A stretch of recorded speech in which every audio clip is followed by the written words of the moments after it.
Hey, it's Joel Walsman, CEO and Master Electrician of Jefferson Electric. It is a beautiful Sunday afternoon. My kids are going to help me install an Autel EV charger Lite at our house. First stop to the hardware store.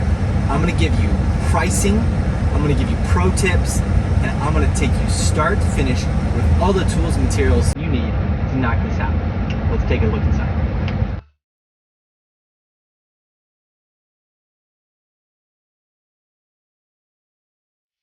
For the installation of the Autel EV charger, these are the materials and tools that I'm going to be using. Now don't get overwhelmed. I'll have a list of tools and materials in the description to help you out with your shopping, and not all of this is required. I just want to provide some insights into some alternate methods and some unique electrician's tools that you may not have and could possibly consider to improve the professionalism of your installation.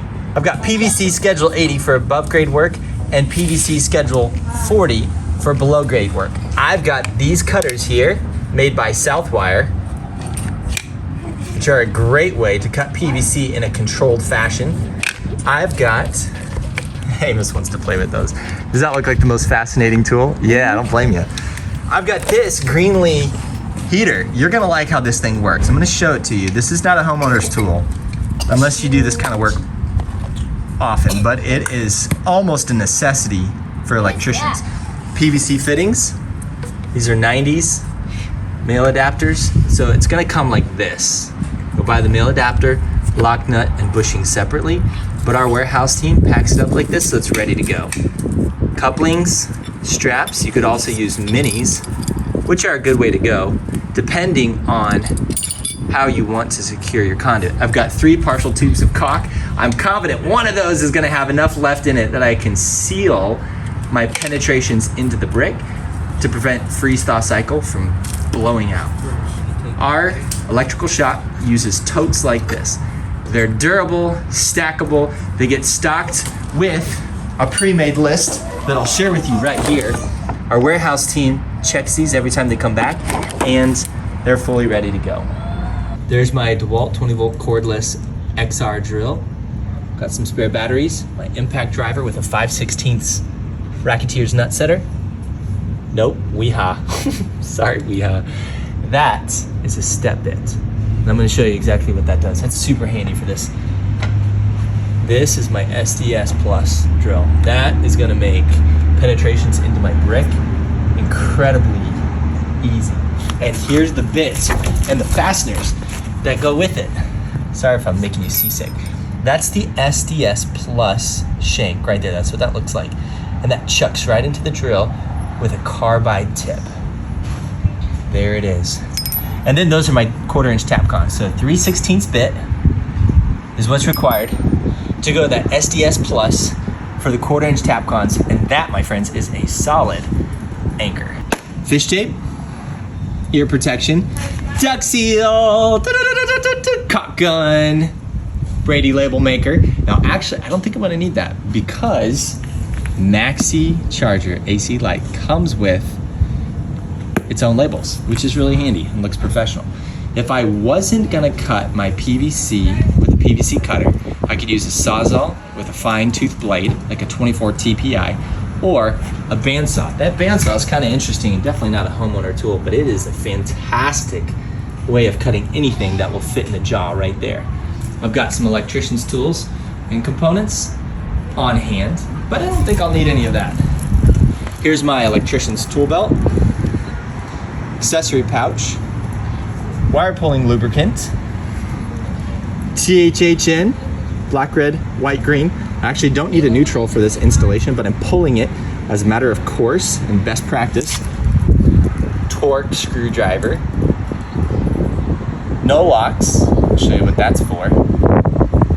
Large flathead, channel locks, Southwire strippers. I really like these things, they're really nice. This is a Wera 1000-volt VDE #2 square drive.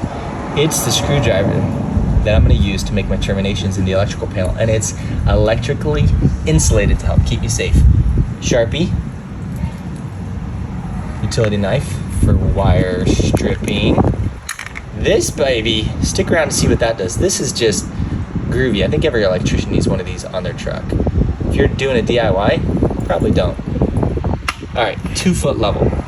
This is practical because PVC is so bendy that if you use a torpedo level, sometimes you won't get an accurate result because you'll be on a swoop or a curve. Folding rule, check this out. I've got 2 levels, the torpedo level and the 2-footer. The 2-footer makes a lot of sense because PVC is so flexible that you might not get an accurate read. So with the levels, this is why I'm pulling out the 2-foot level. See that gap right there? PVC is so bendy that what your torpedo level might not pick up on, your 2-foot level will. There's a shot of what you're looking at. And again, this list is contained in the description. We've gotten our materials. It's time to get started. I've got Malachi, my 14-year-old here, who's gonna trench for us. Mal, your job, and you already know, it's 8:20 p.m. We gotta knock this out before dark. It's gonna be dark at about 9:40. So we are officially hustling. So we're gonna come out of our EV panel. This is our EV meter cabinet. We've got the AES EVX metering rate. So it cost me $1.60 to fill my Tesla for 450 miles of city driving. It's nuts. And we're gonna add another EV charger to this, an Autel Maxicharger Lite. So we're gonna come out of this knockout right here. I'm gonna offset to the wall. You're gonna trench from directly this knockout right here. You're gonna trench from here around the 4-inch conduits. Now those are 36 inches deep. You don't have to worry about them, and there are no other utilities here. 18 inches all the way to this corner right here, and that's where the conduit's gonna exit the ground. So 18-inch depth, cut close to the face of these conduits. The only thing you're gonna encounter is this provisional conduit right here is out to the pole for underground utility data if we need it. Jubes? No. Go ahead and when you dig these plants up, just set them aside and we'll put them back in for ground coverage. We're gonna get those to take this fall. So that's it. I'm gonna pull out my tools. You start trenching, girls. I got lots of help today. Got the Autel Maxicharger AC Lite. Here it is. Good unboxing experience. I love the fact that it's got labels, quick guide instruction, QR code, takes you to an online resource that's very user-friendly. The second QR code takes you to the mobile app. You can control everything, including the time of charge, the rate of charge from the mobile app. It's very user-friendly, very complete. Look at that. It's got a place to plug it in. You could also, given the shape of the unit, you can wrap the cord over the unit. So I really like that. 25-foot cord, very heavy duty. I have been using an Autel here. This would be my second one for probably... now we're gonna have 2. That's right, we're gonna have 2. You step right there, okay? I've been using this for several months through the winter, and the only thing I've noticed is that the cord is so heavy, it can get a little bit stiff, but presumably a heavy cord like this would also correlate to longevity. So I'm not opposed to that. I'm not opposed to that at all. I have had to reset the breaker twice when the something was glitching, and that cleared the error. So in 6, 7, 8, about 8 months, you can have the bubbles. Can you and Sayla go play with those bubbles? Yeah. Okay, take that. All right, there we go. Yeah, the best part of the Autel Maxicharger Lite is the bubbles! There. Yeah. And that's a J1772, real standard. It's got a quick release here. Check that out.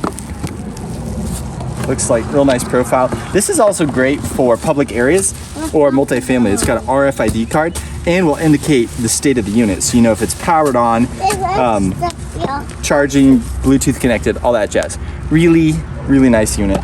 About 15 pounds and about 90% of that's in the cord. The unit itself is pretty light. Here's the mounting plate that's in the box. All right, that is essentially what's in the box. You do have mounting screws for a wood surface as well as that captive screw for the bottom here. Dad. You're silly. Look at that. Do it again. Bubbles. Bubbles. Goofball. Dad, I wanna see you. You don't. I see me in it. Uh-oh. This is what I've got going on here. My other Autel charger. And it does sit off the wall a little bit, as you can see. So I've sealed the penetration of the cable into the back of the box. And I've got a Tesla adapter on here. Dad, here we go. So I'm not actually able to put this into the stand with the Tesla adapter on it that takes it from J1772 to Tesla. Put that into the holster because it doesn't fit, so I just leave it hanging. And actually, I'm gonna cheat it up just a shade because my mounting holes. I don't like it when the mounting hole falls right on the edge of the brick. It's gonna blow out. That mounting hole is gonna blow out when I drill it if it's right at the edge of the brick. So bring that in, 2/4 inch tap cons later. And I think I'm ready to go here, bro. I'm gonna make sure your hole is at least as deep as your tap cons. Blow the dust out to get a better grab. Go for your stash. And I always put a little sealant in the holes because what's gonna happen, oh, that's a lot of sealant. What's gonna happen is you're gonna get water in there in a cold climate like the Indianapolis, because we are located in Indianapolis here. That's gonna freeze thaw about 150 times during a single winter.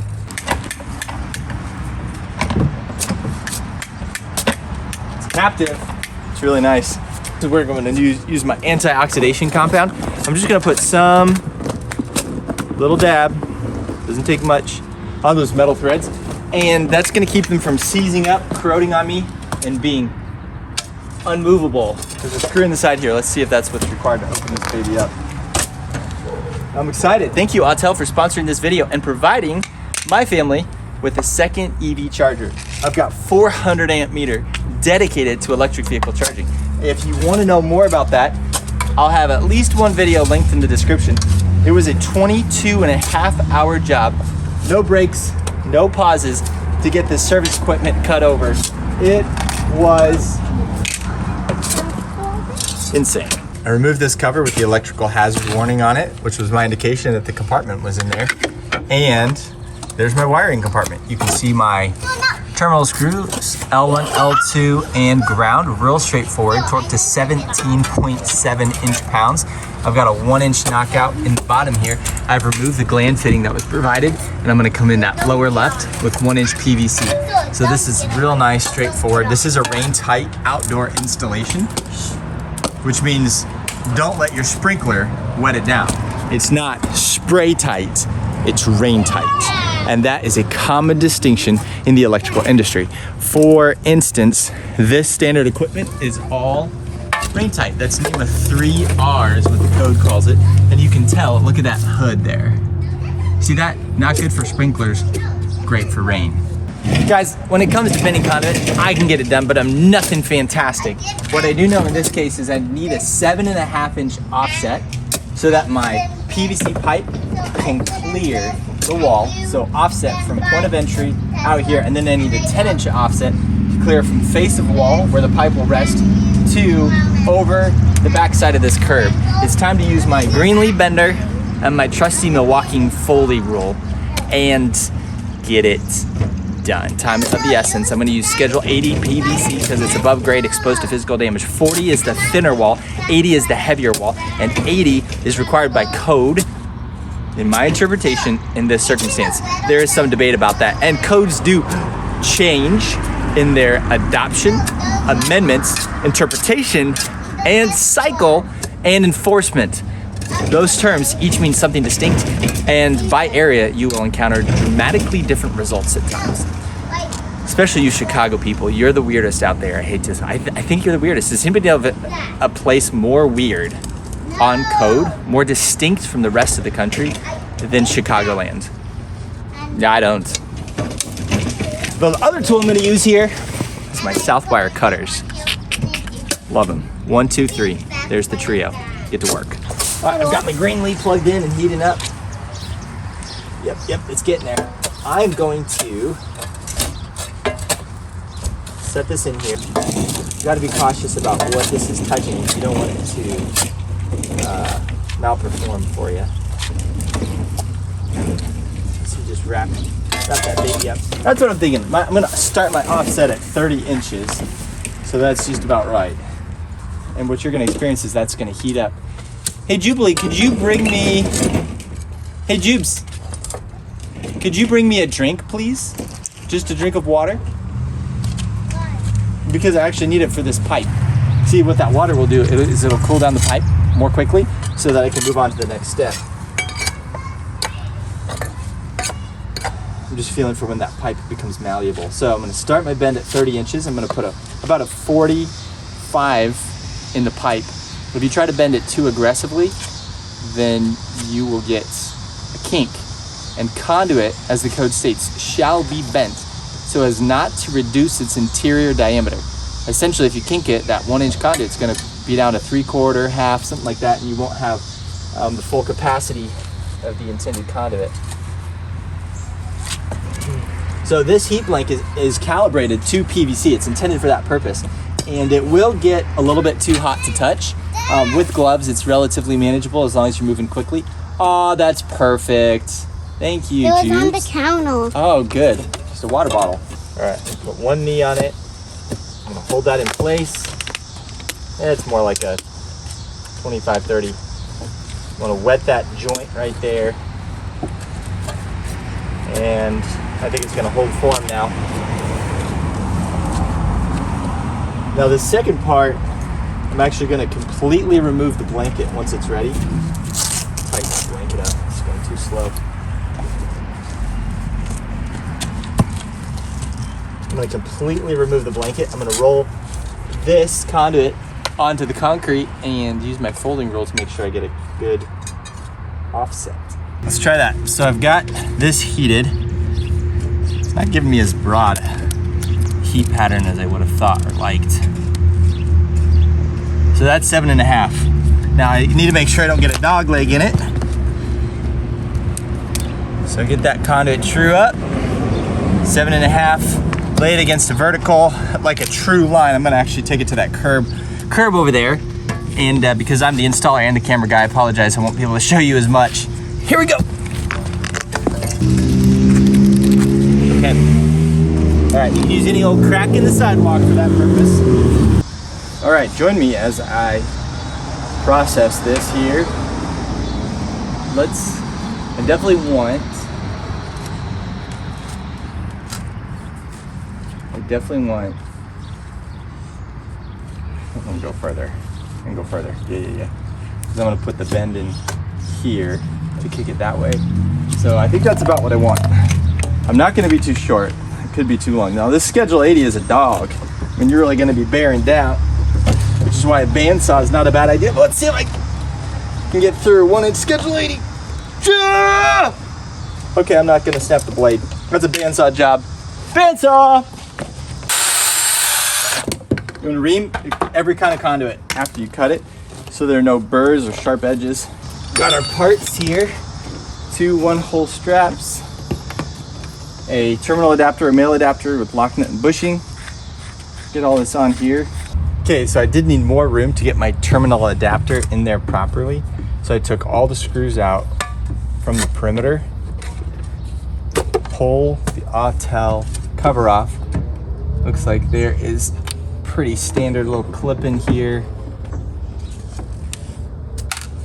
that I could remove. I don't want to leave that hanging. And I'm going to set him safely aside. There it is. Now I've got access. It's a tight fit. The lock nut will work, but I'm going to have to tighten up the terminal adapter to the lock nut as opposed to the traditional vice versa. So that's what I'm looking at. I need to bend now about a 22 on that to kick it into that corner, and then I'll use the factory fitting to take me straight down at 90 degrees. So closing it. Using my torpedo level to level this up. On PVC conduit, not only do the joints need to be glued, but you also have to have an anchor within 3 feet of terminations. So I'm gonna have an anchor right here. The reason I'm not gonna have it here is because it's too close to the edge of the brick. There, it's too close to the outside of the brick, and the last thing I want is for that corner to blow out. So I'm gonna put it right here. I've marked with my level in place on either side of the pipe, and it's time to drill.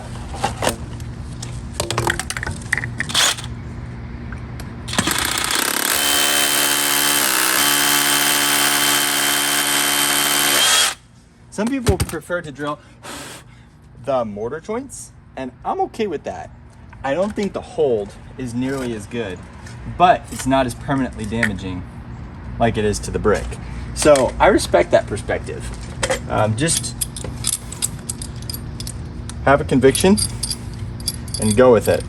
All right, I think it's time to glue that up. I think I'm trial fitted.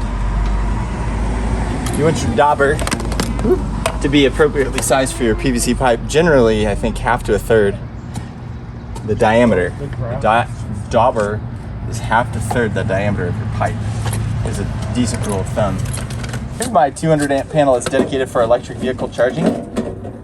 You'll see I've got the big boy Siemens FS140s I'm so fond of down below here. One for each main service panel.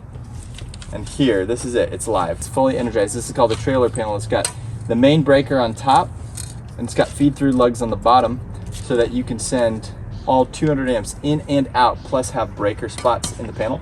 So that's really handy. I'm gonna come out of this knockout right here. And the job at hand, no little kids out here, everybody stay back. The job at hand is to bend and offset to get me back to the wall here. So my offset total is going to be 4.5 inches outside to outside. So straight down, offset to the wall, straight down, secure, 90 with a kick that way. 4.5 inches. I'm gonna go ahead and do that offset while I've got my heat blanket all toasty, and we'll get right back to it. All right, killed power, so it's safe. I'm gonna drill this out with my step bit. See that? That goes to 1 3/8. That's the OD of 1 inch pipe. So drill that out with the power in de-energized state. And we're through. So that's gonna be just right for this 1 inch adapter. All right, we're gonna glue our joints. Still schedule 80 above grade. We're gonna start talking about pricing here real soon. Sales practices, a little bit of code, some things to help differentiate you from the competition. And that is important because a lot of homeowners, right, getting 2-3 bids, and you've got to be distinct from what they've experienced. Some basics like obviously turning your quote around quickly. It's always a good sign. People want to work with somebody who's appropriately diligent and hungry. And then pricing. What would you suggest on a job like this? It'd be about $2,000. I think is a good number. You want to be turning over $2,000 of gross revenue per man per day. That's per skilled electrician. All right, it's time for this 90 to go into place. I cut my pipe to length so that my 90 would fit, and I got to excavate just a little bit more dirt. We're getting super close. A little bit more dirt. Sling me that shovel, Zeke, and then I'll pass it back to you. Oh, I gotta get down in there. 18 inches of cover, Article 300.50.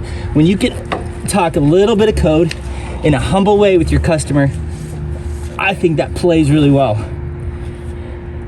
Talk about the things that are gonna differentiate you from the competition, but don't put it in that context. So what I'm saying to you is this.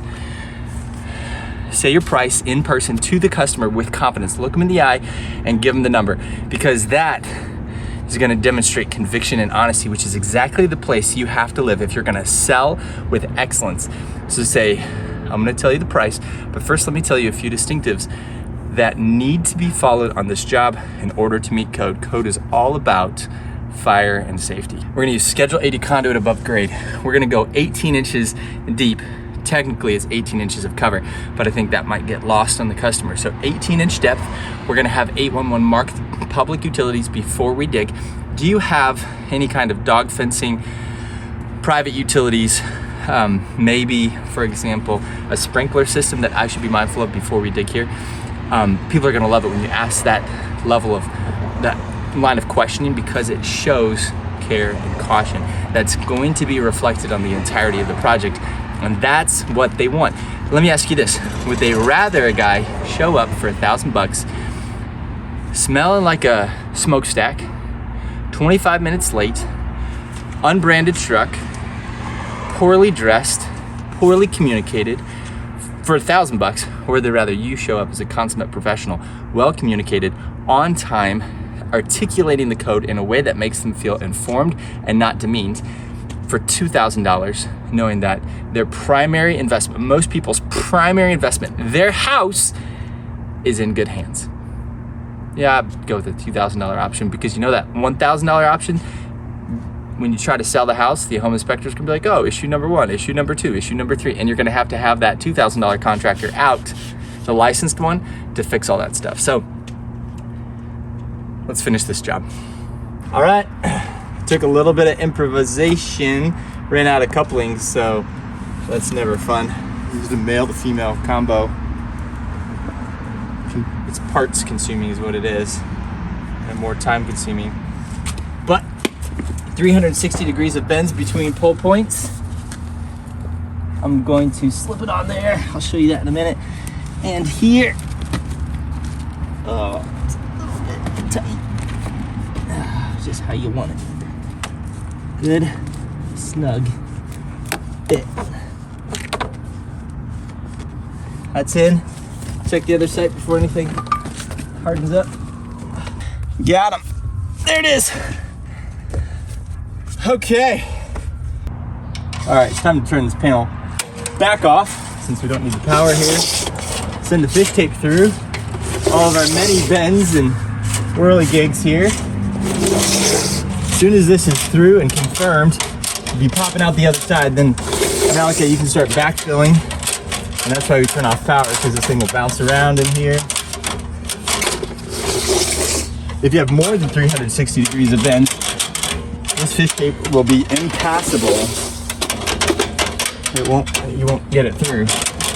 And if you get the fish tape through, you won't get the wire back through. Hitting something. What I'm gonna do is flip it 90. Oh, I'm gonna shake it so you can see it. So keep it right there. Here it goes. Is it moving? Yep. All right. So I'm gonna take this South Wire Chinese finger trap and check it out here. And take your conductors. So you just keep a hand on that and shove them in there. And then when this thing starts getting fat, then you scrunch it up, stuff that last wire in there. And if you thought it was gonna be a real hard pull, you could lube it up, but I think it's gonna be okay. You could tape this, you could lube that, but I'm just gonna keep the tension on it, pull it through like this. This does have a means to open up right there, which is really great. So you guys are feeding, I'm pulling. Panel's dead on the other end. You stay here, and we'll just count it off. 3, 2, 1. Pull. 3, 2, 1. Pull. Just make sure, Zeke, whatever you do, you don't. All right, this is what the wiring process looks like. It's going to be pretty straightforward. I don't need the neutral for this installation. Again, that's just a me best practice kind of thing. A Jefferson Electric out of Indianapolis. So, a large gray wire nut, cap that off. That's for future use. I could see at some point these things will have the intelligence and whatnot that neutrals will be preferred, required. Who knows? Who knows? So that's that.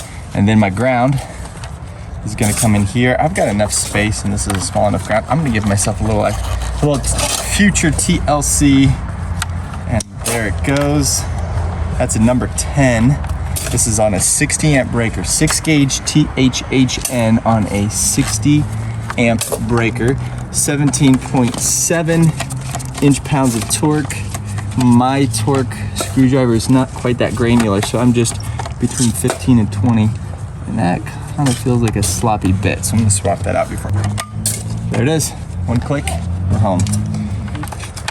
Found a lot of. All right, red and black are, go either way, but I'm gonna do black on the left as L1 and keep that consistent throughout the installation.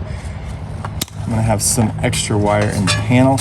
The instruction manual recommended a half-inch strip. So that's what I'm gonna do. Loosen that terminal. All right, I've got a full seat. I can feel a positive stop. Now I'm gonna wiggle and seat. Oh, there it is. All right, loosen it up. Wiggle it one more time. I'm trying to get those. Man, that doesn't feel like a heck of a lot of torque. All right, here's number 2. I'm gonna double check that because I'd expect a terminal this size to be more like 35 inch-pounds, not 17, but heck, whatever the manufacturer says, that's what it is. The thing has been UL listed and extensively tested. And as an electrician, my job is to install it according to spec, according to standard, not to be the testing laboratory. So wiggle that in there.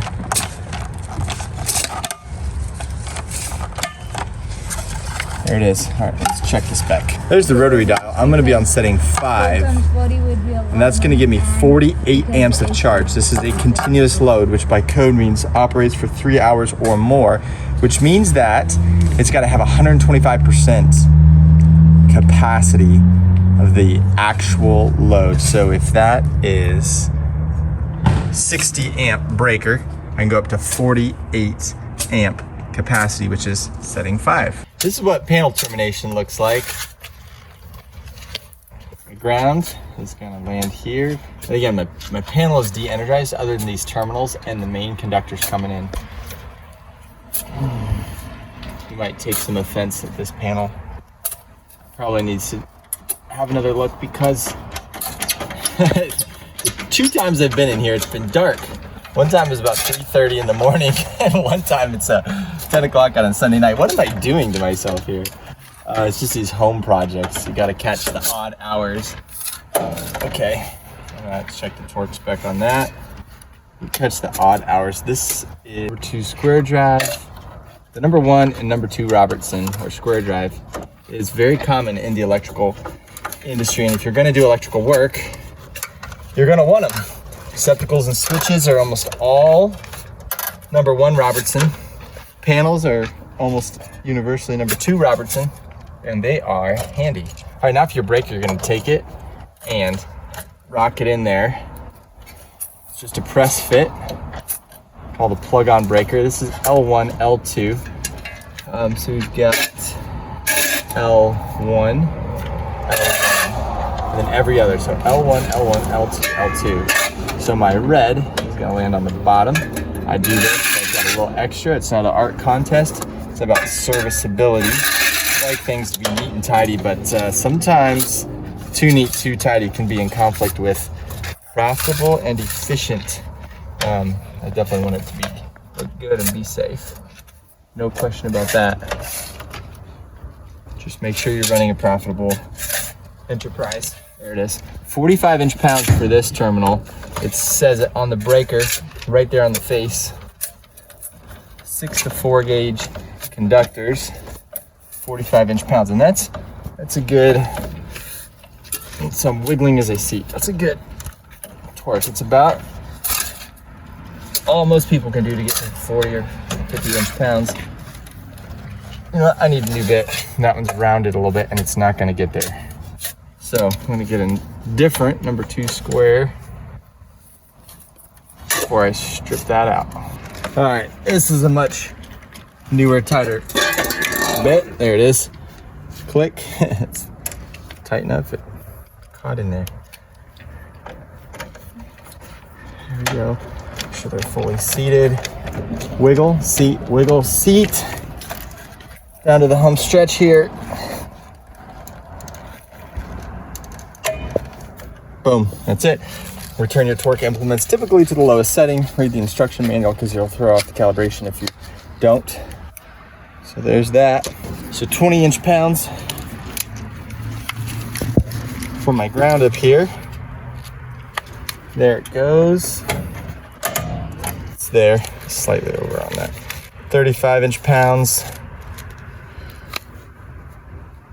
That's what that looks like. For my neutral down here. Boom. That one's there. All right. it's time to put the dead front on. Turn this on. And, all right, everybody's eyes look away. Boom. Boom. Boom. All right, so far so good. All right, this is still live, so caution. Let's go check out the charger. All right, it looks like the unit's powered. It's got self-diagnostics. In fact, that's what Autel is. Autel, hey Zeke, pair of lineman's pliers out of my pouch. Autel is an international, oh, maybe I'll get it by hand, an international automotive testing company that is now in the EV charging game, and that seems appropriate, doesn't it? I got it, Zeke. Sorry, guy. They don't usually pop out like that. And so they've got a pretty high quality product. If they're any kind of issue, that unit's gonna detect it and shut off as a safety precaution. The BMP 21 Plus by Brady. This stuff's good. They're on every truck. They are ultra reliable. We have not had one fail yet. They've got drop protection, cut action, easily replaceable cartridges. They're just like,